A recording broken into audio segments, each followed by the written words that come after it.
Placard হাতে স্পেনের রাস্তায় হাজারো মানুষ। আকাশছোঁয়া বাড়ি ভাড়া ও আবাসন সংকটের প্রতিবাদে শনিবার বার্সেলোনার রাস্তায় নেমে আসেন অন্তত 22,000 বিক্ষুব্ধ জনতা। আবাসন একটি অধিকার, ব্যবসা নয়, এমন প্লাকার্ডে ভরপুর রাজপথ। বিক্ষুব্ধদের দাবি, গেল 10 বছরে দেশটিতে বাড়ি ভাড়া বেড়েছে প্রায় দ্বিগুণ। পরিস্থিতি এতটাই ভয়ঙ্কর হয়ে উঠেছে যে ভাড়া দিতে হিমশিম খাচ্ছে স্পেনে বসবাসরত বাংলাদেশি সহ প্রবাসীরা। আমরা আমাদের মজুরির অর্ধেক ভাড়ায় ব্যয় করছি। গত 10 বছরে ভাড়ার দাম দ্বিগুণ হয়েছে। এর মানে দিনে 4 ঘন্টা কাজ করি আমরা শুধু আমাদের বাড়িওয়ালার জন্য।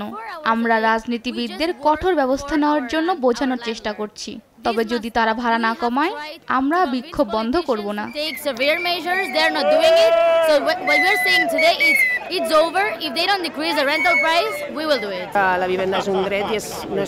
আবাসন একটি অধিকার হলেও এদেশে একা চাকরি করে একটি বাড়ি ভাড়া করে থাকা অসম্ভব। তারা আমাদের জিম্মি করে রেখেছে।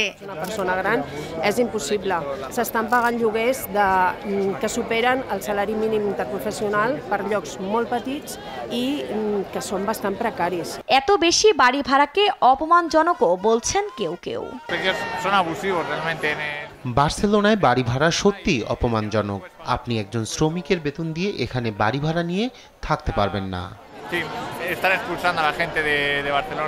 বিক্ষোভকারীদের অভিযোগ, জরাজীর্ণ অ্যাপার্টমেন্টগুলোকে ঠিক করে বেশি দামে ভাড়া দিতে ভাড়াটিয়াদের বাড়ি ছাড়তে বাধ্য করছেন।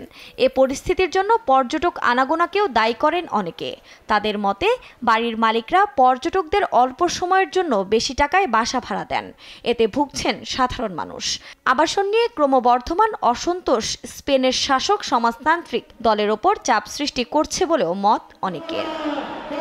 জনপ্রিয় অনলাইন রিয়েল এস্টেট ওয়েবসাইট আইডিয়ালিস্তারের তথ্য বলছে, দেশটিতে প্রতি বর্গ কিলোমিটারের দাম 2014 সালে 7.2 ইউরো থাকলেও এবছর বেড়ে দাঁড়িয়েছে 13 ইউরোতে। বার্সেলোনা এবং রিয়েল মাদ্রিদের মতো শহরগুলোতে তা আরও অনেক বেশি। গণমাধ্যমের প্রতিবেদনের তথ্য অনুযায়ী ইউরোপের অন্যান্য দেশে বেতনের 27% বাড়ি ভাড়ায় ব্যয় করলেও স্পেনে তা 40%।